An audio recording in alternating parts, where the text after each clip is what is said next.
ఇది నేను చాలా పొలైట్గా మాట్లాడుతున్నా, మళ్ళా ఈయన అహంకారం గిహంకారం అని మాట్లాడతారు. నేను మాట్లాడే మాటలు చాలా తక్కువ మాట్లాడుతున్నా. మీరు రైతుల కాడికి పోతే, మీరు మైకు పెడితే రైతులు ఇవాళ మాట్లాడే భాష ఇంకొకడు రేషం ఉన్నోడైతే హుస్సేన్ సాగర్లో దూకి చచ్చిపోవాలి.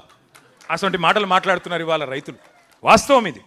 రైతులనే కాదు, తెలంగాణలోని తమ్ముళ్లను చెల్లెళ్లను ఆశపెట్టి అశోక్ నగర్లో రోడ్డు మీద కూసోబెట్టి ఇద్దరు ఉద్యోగాలు ఊడగొట్టండి కేసీఆర్ది కేటీఆర్ది, మొదటి సంవత్సరంలోనే 2 లక్షల ఉద్యోగాలు ఇస్తానని మాట చెప్పిండు రాహుల్ గాంధీ. ఇలా ఎక్కడ చచ్చిండు రాహుల్ గాంధీ? అశోక్ నగర్కి వచ్చేందుకు మొహం తెలుతలేదా? ఎక్కడ పోయినావు రాహుల్ గాంధీ? మొదటి సంవత్సరంలో 2 లక్షల ఉద్యోగాలు ఇస్తానన్న సన్నాసి రాహుల్ గాంధీ 2.5 ఏళ్ళైంది, ఇప్పటివరకు 4,000 ఉద్యోగాలు కూడా నీ ప్రభుత్వం ఇవ్వలేదు కదా. వస్తావా అశోక్ నగర్కు? సెక్యూరిటీ లేకుండా వచ్చే దమ్మున్నదా అశోక్ నగర్ చౌరస్తాకు? చిక్కడపల్లి లైబ్రరీకి వస్తావా రేవంత్ రెడ్డి? ఇప్పుడు ఎట్లయిపోయిందంటే చిక్కడపల్లి లైబ్రరీకి వస్తలేడు రేవంత్ రెడ్డి, చిక్కడు దొరకడన్నట్టు తప్పించుకొని తిరుగుతూ ఉన్నాడు సందులలో వాడి. సెక్యూరిటీ లేకుండా బయటికి వచ్చే పరిస్థితి కూడా కాంగ్రెస్ మంత్రులకు కానీ ఇవాళ ఆ నాయకులకు కానీ లేదు. వాస్తవం ఏంది అంటే ఇవాళ మొత్తం తెలంగాణనే ఒక ధర్నా చౌక్ అయిపోయినట్టుగా కనబడతా ఉన్నది. తెలంగాణ మొత్తం ఇవాళ ఒక సంక్షోభంలో కూరుకుపోయినట్టుగా కనబడుతున్నది.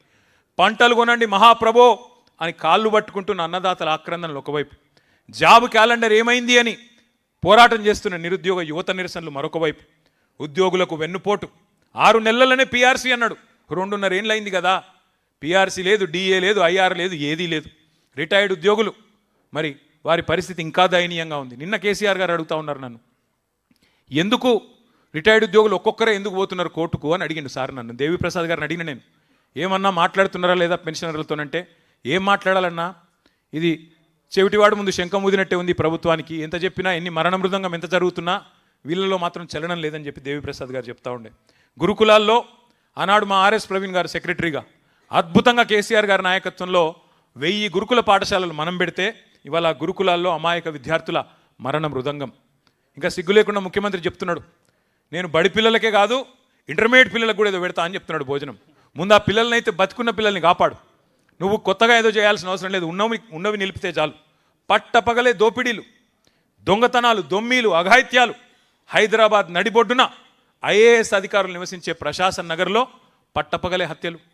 ఇంకా దరిద్రం ఏంటంటే 1-2 కాదు అఘాయిత్యాలు, ఎక్కడికక్కడ చందానగర్లో, హైదరాబాద్లో, కరీంనగర్లో ఉదయం పూట 11 గంటలకు 5 తుపాకులు పట్టుకొని పోయి తుపాకుల కాల్పుల మూతలతో దద్దరిల్లుతున్నది వాళ్ళ తెలంగాణలో. వాళ్ళ తెలంగాణలో శాంతి లేదు, ప్రజలకు భద్రత లేదు. 10 ఏళ్ళు పరుగులు పెట్టిన ఆర్థిక రంగం ఇలా కుదేలైపోయే పరిస్థితి. ఒక్క ఇటుక కూడా పేర్చలేదు రేవంత్ రెడ్డి గారు. ఒక్క ఇటుక పేర్చకుండా ఇవాళ 4 లక్షల కోట్ల అప్పును నెత్తి మీద రుద్దిండు రేవంత్ రెడ్డి. ఒక్క కాలువ దవ్వింది లేదు, ఒక్క చెరువు కట్టింది లేదు, ఒక్క ఇటుక పెట్టింది లేదు, కనీసం పెన్షన్లు ఇచ్చింది లేదు, పోనీ రైతు బంధు వేసింది కూడా లేదు. ఏం చేసినవయ్యా 4 లక్షల కోట్లు అంటే?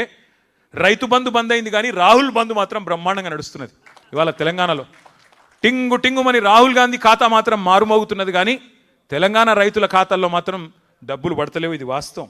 ఇక నేను చెప్పాలంటే చాలా ఉన్నాయి కానీ ఒకటి మాత్రం పక్కా, ఇవాళ తెలంగాణ ముక్త కంఠంతో కోరుతున్నది ఒకటే, కాంగ్రెస్ పోవాలే, కేసీఆర్ తిరిగి రావాలే.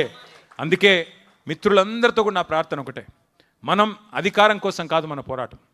అధికారం యాదృచ్ఛికంగా వస్తే వస్తుంది, రాకపోతే రాదు, దాని గురించి బాధ లేదు. అధికారం కోసం ఇవాళ ఆరాటం ఏమీ లేదు.